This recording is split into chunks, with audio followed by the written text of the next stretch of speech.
পেয়ারা সফল ব্যবসায়ী ভোলা মণ্ডলের সাথে কথা বলছি। তিনি কিভাবে এই পেয়ারা ব্যবসায়ীতে সফলতা অর্জন করলেন, আসুন আমরা শুনি তার মুখে থেকে।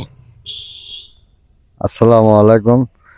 আমি পেয়ারা সামনে অল্প 40 শতক করছিলাম, সেটা লাভবান হয় আবার ফির 4 বিঘা 10 শতক লাগাছি। কি গতবার কি লাভবান হয়েছিলেন নাকি? লাভবান হয়েছিলাম। ও, এবার কতখানি লাগাচ্ছেন আপনি? 4 বিঘা 10 শতক। 4 বিঘা 10 শতক।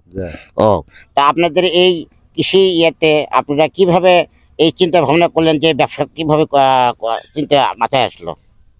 কৃষি ভাগে আমরা ছেলে ব্যবসা করে, তো ফলেরই ব্যবসা করে, লাইটর থেকে নিয়ে আসে, সেই সেই হিসেবে লাভবান দেখে তাই লাগা। ওই চারাগুলো নাটোর থেকে নিয়ে আসে? লাইটর থেকে নিয়ে যাচ্ছে। এটা কি কি পেয়ারা? এটা থাইগোল। থাইগোল পেয়ারা। থাইগোল।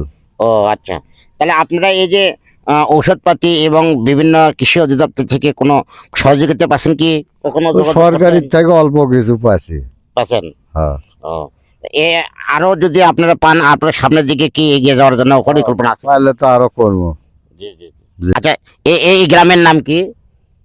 কেশবের পাড়া, কেশরের পাড়া। সুগনপুকুর কেশবের পাড়া, ও, গাবতলী উপজেলা, বগুড়া।